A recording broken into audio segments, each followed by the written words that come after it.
আবারও হিরোইন পাচারকারীদের বিরুদ্ধে লালগোলা থানার পুলিশের অভিযান। বাংলাদেশে পাচারের আগে 3 হিরোইন পাচারকারীকে হিরোইন সহ গ্রেপ্তার করল লালগোলা থানার পুলিশ। গোপন সূত্রে খবর পেয়ে রবিবার রাতে লালগোলার ছাগলহাট এলাকায় অভিযান চালায় পুলিশ। এরপর তারা সন্দেহবশত একটি মোটর বাইকে থামায় এবং মোটর বাইকে থাকা 3 জনকে তল্লাশি করে। এরপরই তাদের কাছ থেকে উদ্ধার হয় 256 গ্রাম হিরোইন, যার বাজার মূল্য প্রায় 6 লক্ষ টাকা। ধৃতদের নাম সাবির আহমেদ, জুয়েল শেখ এবং বাবলু শেখ। তাদের বাড়ি লালগোলা থানা এলাকাতেই।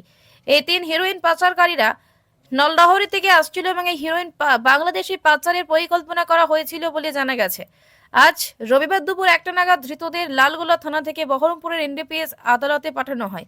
হিরোইন কারবারের সঙ্গে ধৃত এই 3 জন ছাড়াও আরও কারা যুক্ত সেই বিষয় তদন্ত করে দেখছে লালগোলা থানার পুলিশ। মুর্শিদাবাদ থেকে কুরবান শেখের রিপোর্ট, খবর মুর্শিদাবাদ।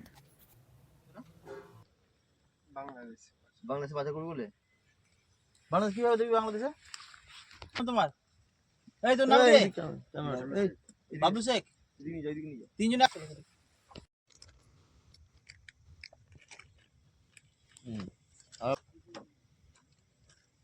ধরো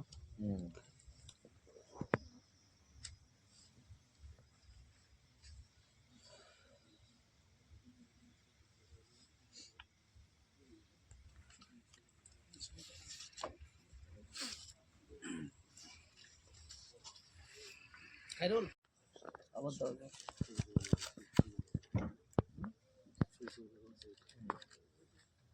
এই সই করো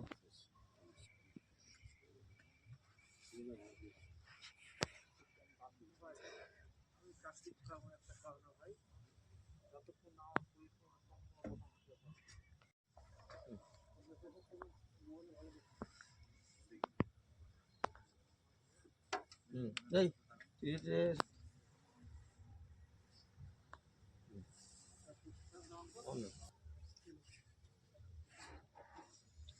এই যে